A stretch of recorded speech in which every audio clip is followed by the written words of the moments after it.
Here we are live for maybe we could call it a Friday matinee, coming at an atypical time. This is the subject matter that I know the very least about of any time I've ever come around here and talked about diving into this or diving into this or checking out that. This is the Pokemon exhibit at the Field Museum of Chicago. Is that what I have the least knowledge about? But here we go diving in anyway. So I wanted to open up with, as the crawl says here, the Pokemon Fossil Museum is the name of the exhibit, which can be found at the Field Museum of Chicago now through April of 2027. I wanted to open with, there are, of course, some actual dinosaur bones. You got your Stegosaurus representation. You got your Ankylosaurus representation in the regular areas of the museum. And look at those, man, it was so cool. Remember being a kid and getting excited about dinosaurs? Man, this was good stuff. So I wanted, again, just take some select shots. And again, sometimes the lighting doesn't translate so well. I wanted to take some select shots. Oh, I got a comment. Let's see who's in the comments. It is Jim Campbell, all the way from Campbell's Corner. We hope to see Jim Campbell at the Fan Expo tomorrow.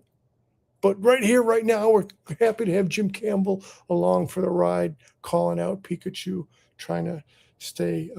So, and again, I may get some pronunciations wrong here, but you got some Maiasaura.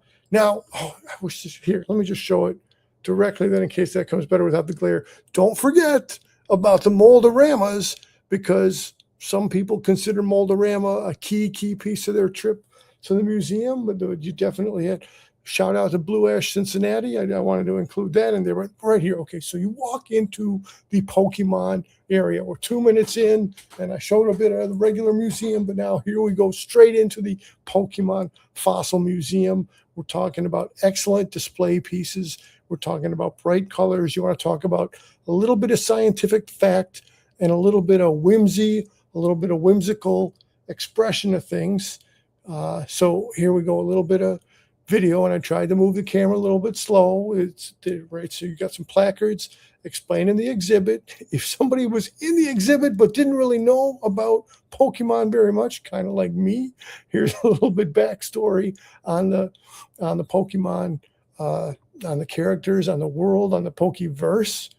I'm just trying to capture the scope of the exhibit right there. Again, you got some still Pikachu and some cards. Let me get this ready to show toward the end there, but then you got your okay. So they're speaking about the evolution. They're speaking about there's so many characters, but again, it's pop culture based in a little bit of science. You got your variety of Pokeball from which the monsters spring, or which the pocket monsters, Pokemon. Look at that. Look at that rendering. It was just fun to be there and see the stuff. Now you got your types of, right, your dome fossil, your helix fossil, your claw fossil, your root fossil, your armor fossil, skull, jaw. There's just so many, again, merging the actual science depictions in with the pop culture pocket monster depictions. I'm afraid to try to say some of the names because I could miss. Oh boy, I hope.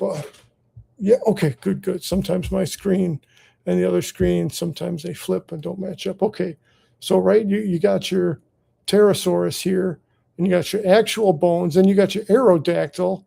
So again, just the creativity, the reworking of real world things. Part of the lore about, similar to Jurassic Park, resting in the amber was the DNA for. Now you got your variations on, right? You could call it a turtle. You could call it a Tortuga. Then we're playing on the syllables a little bit, or reworking some of the things, keeping it fun. Man, prehistoric. Then you got some real stuff on prehistoric sea turtle.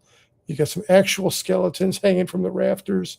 Now again, he's so afraid to try to say the Coelisanth. I should have practiced this more before I got started, but this is the actual guy. The legend for this creature is what was used to create the Hollywood, the Universal Picture Creature of the Black Lagoon. So you might say this guy and the creature are not looking like twins of any measure. That's okay. It's more so the story sprung from here.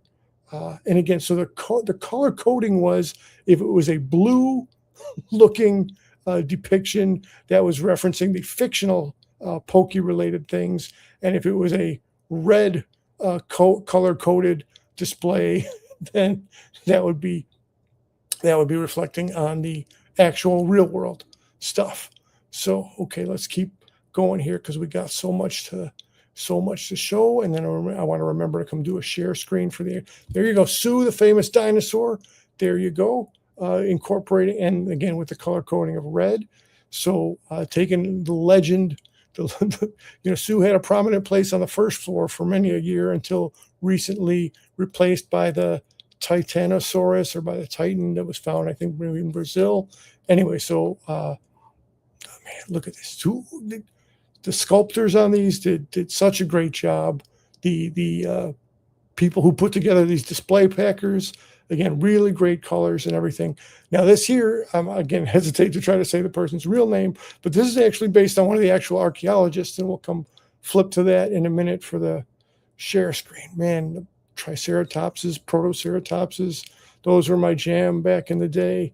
The horned dinosaur sections coming, and again, look at that. This was maybe one of my favorite highlights of it, because I don't know, it appeals, just the way it looks, it appeals to me. I don't know how else to say it. Again, such a variety of things in the exhibit, just trying to get a little seasoning of it, a little taste of it. It was good stuff. As we're saying, then again, just the bright colors doing their job. So many characters, so many creatures. I know I'm whipping them through kind of fast there. And then, of course, the gift shop. If you're a Lego person, there's plenty of Lego stuff. If you're a plushie person, there's plenty. If you're a T-shirt person, and then afterwards, we had a nice from Mario's Italian lemonade. Let me flip to our gift shop guy right here. This is, again, he's got his pickaxe. He's got his all his stuff together there. So good times. Let me just flip the share screen, and then we'll just check out the actual museum website just a little bit. And again, before I close out, thanks in advance to Jim Campbell for stopping through. And I know I had it ready to go. And now here we go, share. Oh, I just have to, yeah, there we go. There we go.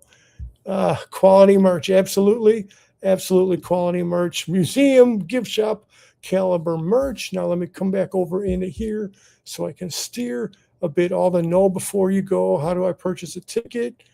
It gives you all the details. It's saying specifically for tomorrow, because there's the Bears preseason game tomorrow, Saturday, the 15th of August.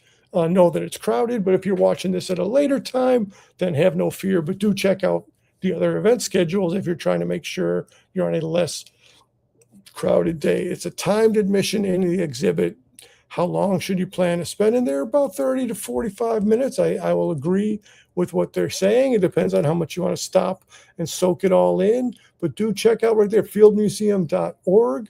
And then let me see if I can flip around within the museum's navigation a little bit more to there you go. There's the actual people. Again, I don't want to get anybody's name wrong, but how cool that the actual workers, the actual employees, the actual museum scientists then get a cartoonish depiction within the exhibit. So in closing, it was a lot of fun. It was about a month ago that we were in there.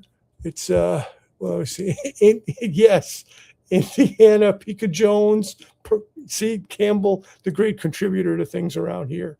Let me again get their faces a little bit in a less crowded spot there. So in closing, I was coming to say we had a great time roughly a month ago when we went to the exhibit. Definitely worth getting into and checking out. Plenty of other stuff to cover. I got to come around and cover flashback. I got to try to give some highlights to Jamie Lee and her current traveling theater show. And all, soon is going to be Fan Expo. So there's a whole lot of other stuff to get to covering around here. But that is all. Thanks, Jim Campbell, for popping in. I'm going to call game over and head us out. So some places we say no 4 different times. I'm going to say we're going to go over here, and we are out. And thanks, everybody.